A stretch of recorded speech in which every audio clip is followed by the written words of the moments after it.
उमज्ञानतिमिरान्धस्य ज्ञानाञ्जनशलाकया चक्षुरुन्मिलितं येन तस्मै श्रीगुरवे श्रीचैतन्यमनोभीष्टं स्थापितं येन भूतले स्वयं रूप कदा मह्यं ददाति स्वपदान्तिकम् वन्देऽहं श्रीगुरो श्रीयुतापदकमलं श्रीगुरो वैष्णवांश्च श्रीरूपं साग्रजातं सहगना रघुनाथान्वितं तं सजीवं साद्वैतं सावधूतं परिजनसहितं कृष्णचैतन्यदेवं श्रीराधा कृष्णपादान् सहगना ललिता श्रीविशाखान्वितंश्च नमो ॐ विष्णुपादाय कृष्णप्रेष्ठाय भूतले श्रीमते भक्तिवेदान्त स्वामिति नामिने नमस्ते सरस्वतीदेवे गौरवाणी प्रचारिणे निर्विशेष शून्यवादी पाश्चात्यदेशकारिणे वंशाकल्पतरुभ्यश्च कृपासिन्धुभ्येव च पतितानां पावनेभ्यो वैष्णवेभ्यो नमो नमः। जय श्री कृष्ण चैतन्य प्रभु नित्यानंद श्री अद्वैत गदाधर श्रीवासादि गौर भक्तवृंद हरे कृष्णा कृष्णा कृष्णा हरे हरे हरे राम राम राम हरे हरे। हरे कृष्णा। तो ये दूसरा स्कंद का दूसरा अध्याय तीसरा श्लोक। अत कविर नाम सुयावदर्थ स्याद प्रमतो व्यवसाय बुद्धि सिद्धि न्यारतार्थे न यतेत तत्र परिश्रमं तत्र समीक्षमाना। Translation: For this reason, the enlightened person should endeavor only for the minimum necessities of life. While in the world of names, he should be intelligently fixed and never endeavor for unwanted things, being competent to perceive practically that all such endeavors are merely hard labor for nothing. तो यहाँ पे सुखदेव गोस्वामी बता रहे हैं कि जो बुद्धिमान व्यक्ति है अत कबीर नामसु यावद अर्थ, जो बुद्धिमान व्यक्ति है उसको प्रयास किसके लिए करना चाहिए? जो जिंदगी मेंटेन करने के लिए, शरीर का रक्षण करने के लिए जितना ज़रूरत है उतना ही मेहनत करना चाहिए। क्योंकि जो बुद्धिमान व्यक्ति है उसको पता है मैं ये भौतिक रूप से जितना भी अर्जित करूँगा अल्टीमेटली ये मुझे अगले जीवन में काम में नहीं आने वाला है, यही जीवन में मुझे सब कुछ छोड़ के जाना है। तो यहाँ पे सुखदेव गोस्वामी बोल रहे हैं द वर्ल्ड ऑफ नेम्स, ये दुनिया क्या है? सिर्फ नामों का दुनिया है। एंड में आप इतिहास पढ़ेंगे, इतिहास में हम क्या पढ़ते हैं? लोगों का, अलग अलग लोगों का नाम पढ़ते हैं, बस उतना ही है इतिहास। एक कोई ऐसा व्यक्ति था आके चला गया, तो सिर्फ नाम रहता है एंड में। तो ये सिर्फ ये नाम की दुनिया के लिए, थोड़े क्षण के नाम की दुनिया के लिए बहुत ज़्यादा मेहनत करके फ़ायदा नहीं है। इसीलिए सुखदेव गोस्वामी परीक्षित महाराज को और परीक्षित के माध्यम से हम सबको बोल रहे हैं कि हमको परिश्रम करना चाहिए भगवान की प्राप्ति करने के लिए। ये दुनिया में सुख सुविधा का के पीछे परिश्रम करके कुछ फ़ायदा ही नहीं है, क्योंकि एंड में हमको सब कुछ छोड़ के जाना है। जब अलेक्जेंडर द ग्रेट, उसने प्रैक्टिकली इंडिया के बहुत भागों को कॉन्कर किया था, मिडिल ईस्ट काफ़ी जगह को। जब वो मर रहा था तो उसने अपने मंत्रियों को बोला था मेरा हाथ फैला के मुझे दफनाओ, क्योंकि मैं लोगों को बताना चाहता हूँ कि मैंने कितना अर्जित किया है पर मैं जाते हुए कुछ लेके नहीं जा सकता। तो ये सत्य जानना इम्पॉर्टेंट है हम किसके लिए परिश्रम कर रहे हैं। इमेजिन करो कोई व्यक्ति बहुत परिश्रम करके कहीं एक जगह पे जाता है बहुत मेहनत करके, और वहाँ पे जाने के बाद उसको पता चलता है कि यहाँ पे कुछ भी नहीं है, तो कितना बुरा लगेगा। ज़िंदगी भर परिश्रम किया और अंत में कुछ मिला ही नहीं।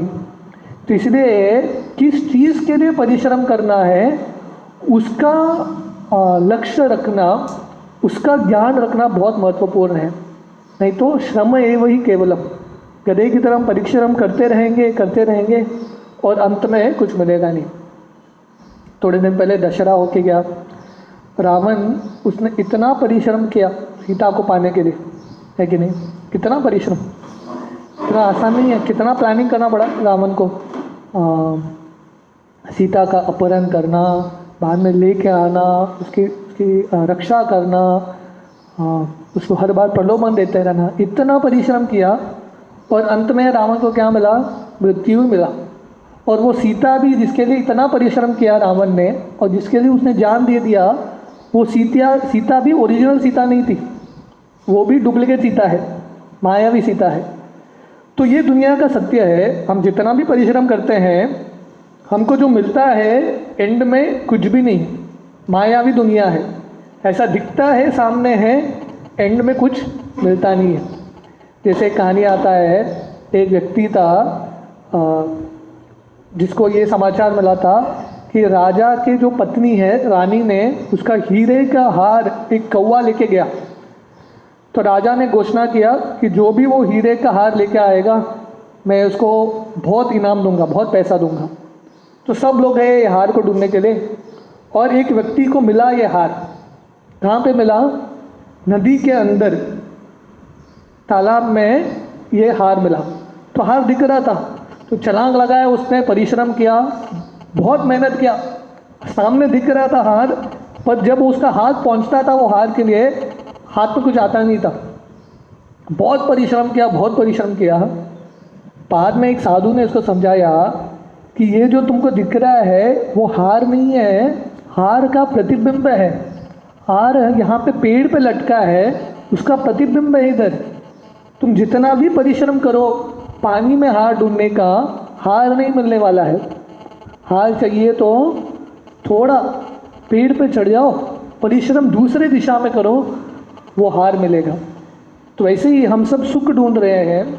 ये भौतिक दुनिया में कितना भी प्रयास करेंगे, अंत में कुछ मिलने वाला नहीं है। श्रम एव ही केवलम, सिंपली वेस्ट ऑफ टाइम।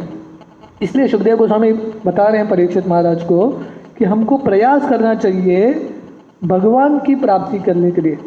जो असली सत्य है, मिथ्य चीज़ के पीछे परिश्रम करके फायदा नहीं है, सत्य के पीछे, सत्यम सत्यम पुनः सत्यम हरे नामैव केवलम आब्रह्म स्तंभ पर्यंतम सर्वम मायामयम जगत। तो ये केवलाष्टकम में यह गीत ये श्लोक आता है कि ब्रह्मलोक से लेके पाताल लोक तक पूरे ब्रह्मांड में ये माया का नगरी है। दिखता है सामने, पर भोग करने का प्रयास करोगे तो भोग नहीं मिलेगा। तो इसलिए क्योंकि ये सब माया है, मिथ्य है, तो सत्य कहाँ है? भगवान के नाम में। सत्यम सत्यम पुनः सत्यम हरे नामैव केवलम। तो इसलिए हमको ये दुनिया का जो नाम है उसके पीछे नहीं भागना है, पर हमको भगवान के नाम के पीछे भागना है। भगवान का नाम सत्य है, ये दुनिया का नाम मिथ्य है। अभी कोई मंत्री रहेगा जो बहुत फेमस रहेगा, या कोई फिल्म स्टार रहेगा जिसका नाम बहुत प्रसिद्ध रहेगा, पर वो नाम कब तक रहने वाला है? वो व्यक्ति निकल जाएगा और थोड़े समय बाद कोई वो नाम को याद भी नहीं करेगा। ऐसे हजारों नाम आके गए ये दुनिया में। इसलिए हमको प्रयास करना है भगवान के नाम का जप करने के लिए। परपोर्ट: द भागवत धर्म और the cult of Shrimad Bhagavatam is perfectly distinct from the way of fruitive activities which are considered by the devotees to be merely a waste of time. तो ये जो भागवत धर्म है या श्रीमद् भागवतम का जो संस्कार है, कल्चर है, वो कर्मकांड से बहुत अभिन्न है। और इसलिए जो भक्त हैं कर्मकांड के कार्य को व्यर्थ समझते हैं, simply waste of time.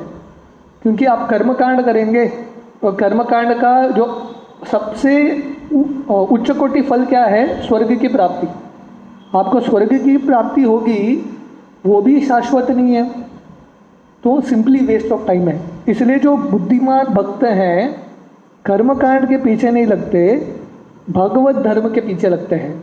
Bhagavatam का जो सिद्धांत है उसको अपनी ज़िंदगी में उतारते हैं। द होल यूनिवर्स, और for that matter all material existence, is moving on as जगत simply for planning business to make one's position very comfortable or secure, although everyone sees that this existence is neither comfortable nor secure and can never become comfortable or secure at any stage of development. तो ये पूरा दुनिया, ये भौतिक दुनिया को जगत बोलते हैं। ये पूरा दुनिया कैसा चल रहा है? हर एक व्यक्ति ये प्लान कर रहा है, अपने मत से, अपने बुद्धि से प्लान कर रहा है। किसके लिए? अपना जो स्तर है उसको सिक्योर बनाने के लिए, सुरक्षित बनाने के लिए और सुखशाली, कंफर्टेबल बनाने के लिए प्रयास कर रहा है।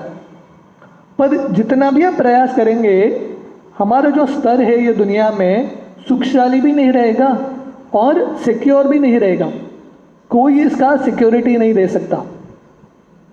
जैसे एक जो दरिया है, कारपेट है, उस पर बैठा है और उसको लग रहा है कि ये कारपेट बहुत सिक्योर है, पर माया देवी क्या करती है? वो नीचे से वो कारपेट को खींच लेती है और बिना सिक्योरिटी के हम रहते हैं। तो भागवतम में बहुत सारी कहानियाँ हैं, जैसे गजेंद्र की कहानी। गजेंद्र को लग रहा था कि मैं बहुत सिक्योर हूँ, बहुत कंफर्टेबल हूँ, क्योंकि मैं राजा हूँ, हाथियों का राजा हूँ, इतने सारे लोग मुझे मानते हैं, इतना बड़ा फैन क्लब है मेरा। तो अपने घमंड में था, उसको लग रहा था ये सब सिक्योरिटी है। पर वो जो मगरमच्छ आया, जो गजेंद्र का जो मोह है वो चला गया। उसको समझ में आ गया कि ये दुनिया में सिक्योरिटी भी नहीं है, कोई हमको प्रोटेक्शन भी नहीं देख सकता और कोई कंफर्ट भी नहीं है दुनिया में। There is no comfort, there is no protection. एक बार एक व्यक्ति एक योगी से मिलने के लिए आया था उसके आश्रम में, और उसने देखा कि योगी के आश्रम में एक छोटा सा एक चटाई था और कुछ सामान नहीं था, फर्नीचर वर्नीचर कुछ नहीं। तो ये आदमी ये योगी को पूछ रहा है, आपके पास फर्नीचर क्यों नहीं है? फर्नीचर तो होना चाहिए। तो ये योगी बोलता है, सॉरी फर्नीचर नहीं है, आपको कष्ट हुआ होगा। वो बोलता है, मैं तो अतिथि हूँ, थोड़े समय के लिए आके जाने वाला हूँ, आप तो ये रूम में रह रहे हैं, ये कुटिया में रह रहे हैं, आपके कंफर्ट के लिए पूछ रहा हूँ, मेरे सुविधा के लिए नहीं पूछ रहा हूँ। तो योगी बोलता है, जैसे आप अतिथि हैं, मैं भी ये दुनिया में अतिथि हूँ, थोड़े समय के लिए आया हूँ, उसके लिए कितना सिक्योरिटी, कितना कंफर्ट की ज़रूरत है। एक पॉलिटिशियन एक पॉलिटिशियन जिसके पास हज़ारों चप्पल थे, जूते थे और हज़ारों साड़ियाँ थी, कितना पहनेगा आदमी। तो हमको लगता है कि दुनिया में जितना हम इकट्ठा करके रखेंगे, जितना हम सिक्योर बनाएंगे, उतना लाइफ सक्सेस है। पर ये दुनिया में सुख भी नहीं है और सिक्योरिटी भी नहीं है।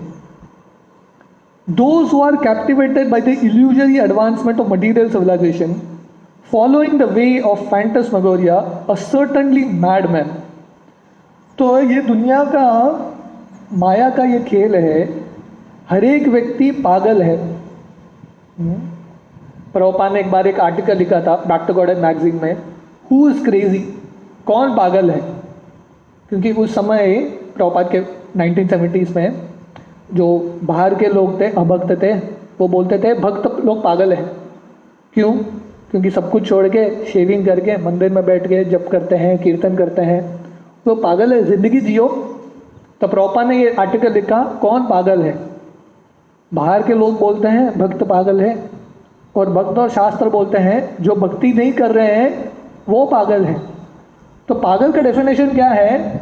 जो अपने आप को कुछ और मान लेता है वो पागल है। हम आत्मा हैं पर अपने आप को ये शरीर मान के अपना नाम मान लेते हैं।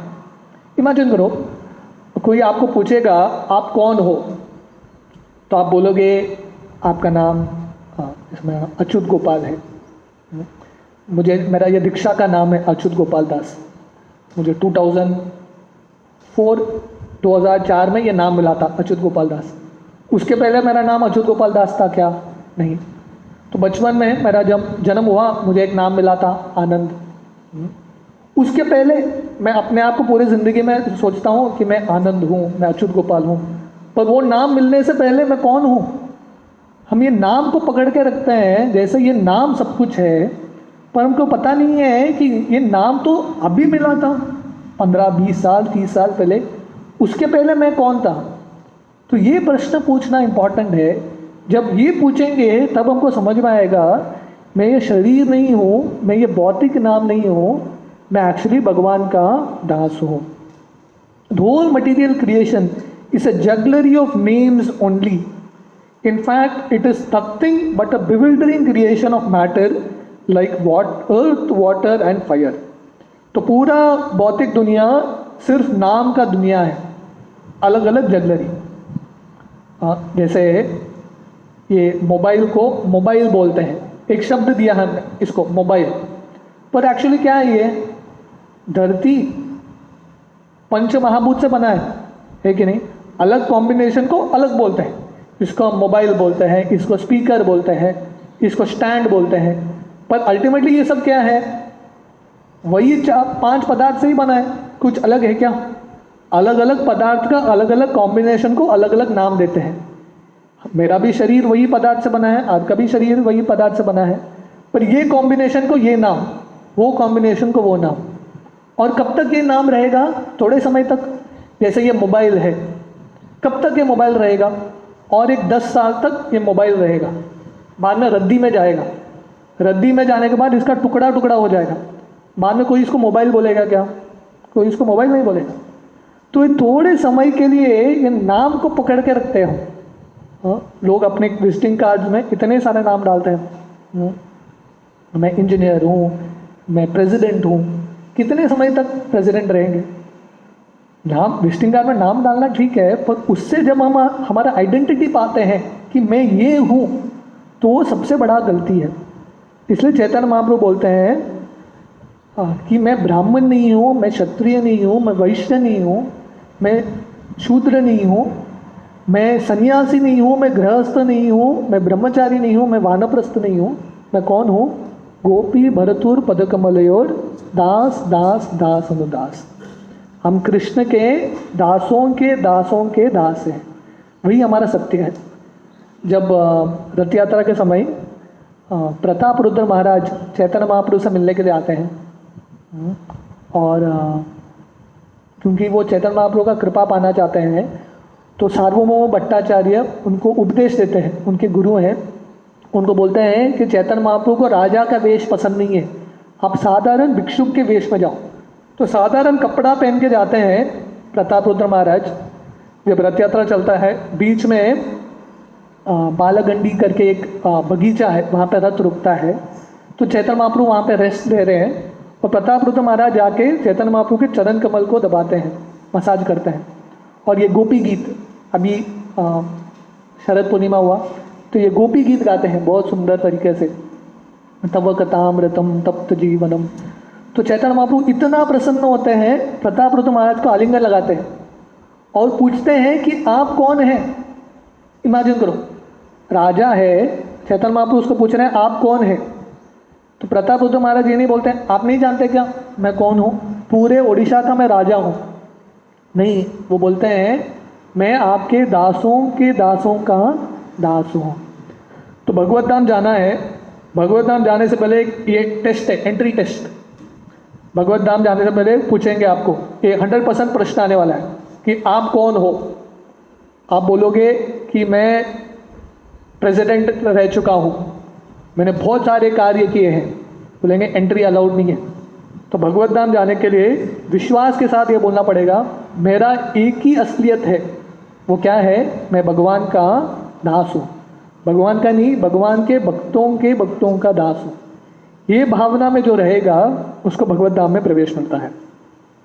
The buildings, furniture, cars, bungalows, mills, factories, industries, peace, war, and even the highest perfection of material science, namely atomic energy and electronics, are simply bewildering names of material elements with their concomitant reactions of the three modes. तो ये दुनिया में जो भी चीज़ दिखता है, building या factory या बंगलो, ये सब एटॉमिक एनर्जी, ये सब अलग अलग शब्द हैं। जैसे इंटरेस्टिंग होता है कि लोग यही साल में काफ़ी सारे साइक्लोन आके गए इंडिया में, अलग अलग साइक्लोन के उन्होंने अलग अलग नाम रखा है। आप नाम कुछ भी दे दो, साइक्लोन तो वही है। आप बोलेंगे ये साइक्लोन का नाम है, आप नाम नहीं दोगे तो साइक्लोन नहीं चलेगा क्या? साइक्लोन तो चलने वाला है। तो ये पूरा दुनिया, ये नाम के पीछे, ये दुनिया के नामों को हम इतना सीरियसली लेते हैं, इतना गंभीरता से लेते हैं, जो भगवान का सही नाम है, जो सत्य है, उसको भूल गए हैं। नाम का जप करते रहते हैं। हम किसी को बोलेंगे हरि नाम का जप करो, हरि नाम का जप नहीं करेंगे, पर लोग जप करते हैं बाकी चीज़ का। प्रभुपाद के एक भक्त ने कार्टून बनाया था। तो एक व्यक्ति दूसरे व्यक्ति को बोल रहा है चैंट चैंट चैंट। क्या बोल रहा है? जप करो जप करो जप करो। वो दूसरा व्यक्ति क्या बोल रहा है? कांट कांट कांट, नहीं कर सकता। अरे वही शब्द है, उतना ही एनर्जी लगता है चैंट बोलने में और कांट बोलने में। हाँ, तो हरे कृष्णा बोलने में उतना ही एनर्जी लगता है, मेहनत लगता है। आप बोलेंगे मैं हरे कृष्णा जप नहीं करूँगा, पर आप किसी न किसी चीज़ का तो जप करते हैं। ठीक है, आप बोलेंगे मुझे कृष्ण कथा नहीं सुनना है, कृष्ण कथा नहीं बोलना है, पर आप किसी ना किसी का कथा तो कर रहे हैं। Hollywood star, Bollywood star, Arnab Goswami, किसी ना किसी का तो कथा कर रहे हैं, कथा सुन रहे हैं। आप किसी ना किसी का कथा कर रहे हैं और कथा सुन रहे हैं, और किसी ना किसी का नाम जप करते हैं, तो भगवान का नाम जप क्यों नहीं करते? भगवान का कथा क्यों नहीं करते? क्योंकि ये भौतिक दुनिया के क्रिकेट स्टार या फिल्म स्टार, आप उनका ज़िंदगी का कथा पढ़ेंगे, सुनेंगे, बोलेंगे या उनका नाम का जप करेंगे, वो मदद करने वाले हैं क्या? आप शाहरुख खान के बहुत बड़े फ़ैन हैं, आप जब कष्ट में हैं शाहरुख खान का नाम जप करो, आगे मदद करेगा क्या? नहीं करेगा। तो इसलिए बुद्धिमत्ता है, कुछ न कुछ बोलना ही है, कथा करना ही है, सुनना ही है, तो भगवान के नाम के बारे में जप करो। ये भौतिक दुनिया के लोगों का नाम भूल जाओ। तो ये एक वरदान हम सबको मिलना चाहिए। बाकी सब नाम भूल जाओ, एक ही नाम याद रखो, हरे कृष्णा। जब चैतन्य महाप्रभु गुंडीचा मंदिर का मार्जन कर रहे थे अपने भक्तों के साथ, तो हजारों भक्त थे। आपने अगर गुंडीचा मंदिर देखा तो साइड पास में इंद्रद्युम्न सरोवर है, तो वहाँ से पानी लेके आते थे, मंदिर को स्नान करते थे, मंदिर को धोते थे। तो इतने सारे भक्त थे, कुछ बोलते नहीं थे। एक भक्त तो दूसरे को बोलता था हरे कृष्णा, और दूसरा भक्त समझ आता था, उसको झाड़ू चाहिए, उसके हाथ में झाड़ू देता था। तो दूसरा भक्त बोलता था हरे कृष्णा, वो समझ आता था इसको पानी चाहिए। तो पूरा महामंत्र का ही जप चल रहा है। तो ये सही में कल्चर है। हाँ, जितना हो सके भगवान का नाम का जप करना। इसलिए वैदिक संस्कृति में बच्चों को, परिवार वालों को भगवान का नाम होता था। तो इसलिए किसी को बुलाना है तो टॉम, डिक, हैरी वो सब बुलाने से अच्छा है भगवान का नाम का जप करो। बुलाते बुलाते भी भगवान का नाम याद आएगा। Since the devotee of the Lord knows them perfectly well, he is not interested in creating unwanted things for a situation which is not at all a reality, but simply names of no more significance than the babble of sea waves. तो इसलिए जो भक्त हैं, क्योंकि उनको पता है ये भौतिक दुनिया क्या है, अलग अलग नाम ही है बस, और रूप चेंज होता रहता है। आज ये नाम से है, कल दूसरा नाम से है। जैसे मिट्टी होता है, आप मिट्टी को लेके एक बार उसका दिया बनाओ तो उसका नाम बन जाता है दिया, उसके बाद वही मिट्टी को लेके मूर्ति बनाओ, उसका नाम मूर्ति हो जाता है। तो इसलिए जो भक्त हैं, क्योंकि बुद्धिमान है, ये भौतिक अपना जो परिस्थिति बदलने में, भौतिक रूप से बहुत अच्छा करने में लगे नहीं है। क्योंकि ये दुनिया कैसा है, जैसे समुद्र में जब लहरें आती है, फेन आते हैं, बबल्स, और थोड़े समय तक वो लहरें रहते हैं, वो फेन रहता है, वो चला जाता है। तो ये भौतिक दुनिया का सत्य उतना ही है। थोड़े समय तक कोई आता है, कोई छोटा बबल होता है, कोई बड़ा बबल होता है, पर अल्टीमेटली बबल छोटा है कि बड़ा है, बर्स्ट होने वाला ही है, उसका सत्य जो है मिटने वाला ही है। इसलिए भक्त इसमें समय व्यर्थ नहीं करते। बचपन में बच्चे जाके समुद्र में अपना रेत में महल बनाते हैं। आप लोगों ने किया है? आप लोग गांव में समुद्र तो है नहीं, दूर है। हमने बचपन में बहुत किया है।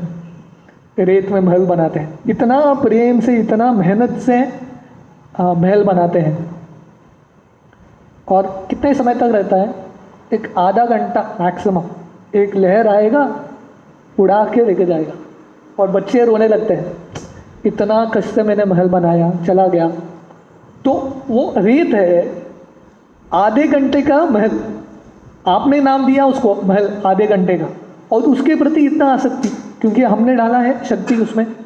और जब लहर आके बह जाता है, बच्चा रोता है, पर माता पिता हंसते हैं, क्योंकि माता पिता को पता है ये बच्चा है, नादान है, इसको पता नहीं कि ये होने वाला है, जिंदगी का सत्य है। पर वही माता पिता वही कार्य कर रहे हैं बच्चे के जैसा। बच्चा रेत का महल बनाता है, घर बांधता है, और बोलता है ये मेरा रूम है, ये मेरा रूम है। और बड़े लोग क्या करते हैं? वो भी घर बांधते हैं, वो भी अपना महल बांधते हैं सीमेंट से, कंक्रीट से, इतना मेहनत के साथ, और उनको लगता है कि यही सत्य है। पर इनको भी पता नहीं है, जैसे बच्चे नादान हैं, बड़े हो गए हैं, ये लोग भी नादान हैं, इनको पता नहीं है कि समुद्र का समय का लहर आके ये सब बह के लेके जाएगा। तो इसलिए बुद्धिमान व्यक्ति हमेशा सत्य के पीछे लगा है। उसको पता है कि समय के साथ हर चीज़ नाश होने वाला है, इसलिए हमको कार्य करना है, घर बांधना है, पर किसी के प्रति आसक्त नहीं होना है। ये दुनिया में सेटल होने का ये दुनिया नहीं है। हमको सेटल होना है तो भगवत धाम में। The great Kings, leaders and soldiers fight with one another in order to perpetuate their names in history। तो बहुत सारे राजा हैं, इतिहास में पढ़ेंगे तो राजा और नेता आके एक दूसरे से संघर्ष करते हैं। क्यों? अपना नाम आगे बढ़ाने के लिए। नाम, हर एक अपना नाम आगे बढ़ाना चाहता है। They are forgotten in due course of time and they make a place for another era in history.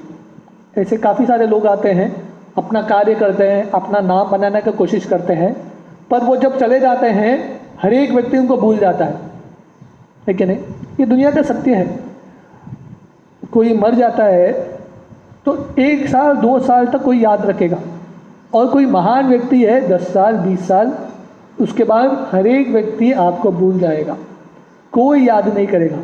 Maximum 2 दिन पे याद करेंगे, आपके बर्थडे के दिन और आपके जब मृत्यु होता है डेथ डे, वो 2 दिन याद आएगा लोगों को, बाकी किसी को याद नहीं है, बाकी किसी को फर्क नहीं है, अपना जिंदगी चलता रहेगा। But the devotee realises how much history and historical persons are useless products of flickering time. तो हम जब इतिहास पढ़ते हैं, इतिहास हमको क्या सीखता है? इतिहास में बहुत सारे बड़े लोग आके गए और अभी उनका सिर्फ नाम बाकी है और डेट ऑफ बर्थ बाकी है, जब कब उनका जन्म हुआ, कब उनका मृत्यु हुआ, हिस्ट्री उतना ही है। हमने बचपन में बहुत हिस्ट्री पढ़ा है इतिहास में, स्कूल में, तो एग्ज़ाम में 2 ही चीज़ आता है, उसका नाम क्या था, कब पैदा हुआ, कब मर गया, बस वही इतिहास है। इसलिए भक्त ये इतिहास भौतिक रूप से इतिहास बनाने के पीछे नहीं लगे हैं, आध्यात्मिक रूप से अपने जीवन में और दूसरों के जीवन में क्रांति लाने के लिए काम करते हैं। The fruitive worker aspires for a big fortune in the matter of wealth, women and worldly adoration. But those who are fixed in perfect reality are not at all interested in such false things. जो कर्मी है वो बहुत मेहनत करता है और उसका बहुत आकांक्षा रहता है धन कमाने का, स्त्रियों का संग करने का, और जो यश है वो प्राप्त करने का। पर जो भक्त हैं ये सब चीज़ में आकांक्षा नहीं रखते, क्योंकि उनको पता है ये सब क्षणभंगुर है। ये धन यौवन पुत्र परिजन इति के आचे परती तिरे भजो हरिपदा नीतिरे। तो गोविंद दास बोलते हैं ये जो यौवनता है, सुंदर स्त्री है, बच्चे हैं, ये सब कमल के दल पे जो जल है उसके समान है, देखते देखते गुजर जाएगा। For them it is all a waste of time. Since every second of human life is important, an enlightened man should be very careful to utilize time very cautiously. तो मनुष्य जन्म का हर एक जो क्षण है बहुत महत्वपूर्ण है। जो खोया हुआ क्षण है वो वापस नहीं आएगा। अभी ये क्षण मोमेंट बीत गया, अभी 9 बज रहे हैं। आज तारीख क्या है? 2 तारीख, 3 तारीख, 3 नवंबर 9 AM। अभी ये बीत गया। अब कितना भी पैसा दो, 3 नवंबर 9 AM वापस ला सकते हैं क्या? वापस नहीं ला सकते। तो इसलिए जो समय है वो धन से ज़्यादा इम्पॉर्टेंट है। इसलिए जो बुद्धिमान व्यक्ति है वो समय को व्यर्थ नहीं करता। हम सबका समय फिक्स्ड है। जैसे एक मशीन होता है, उसको खिलौना होता है, उसको स्क्रू करोगे, चाबी घुमाओगे, कितना समय घूमने वाला फिक्स्ड है। वैसे हम सबका हृदय का धड़कन कितना समय चलने वाला है, कितने बार धड़केगा, वो निश्चित हो चुका है। कोई उसको बदल नहीं सकता, फिक्स्ड। तो ये फिक्स समय में ये मनुष्य ज़िंदगी को सफल कैसे बनाना है, वो बुद्धिमत्ता है। That is intelligence. तो और थोड़ा तात्पर्य बचा है इसका, हम कल सुबह कंटिन्यू करेंगे। हरे कृष्ण।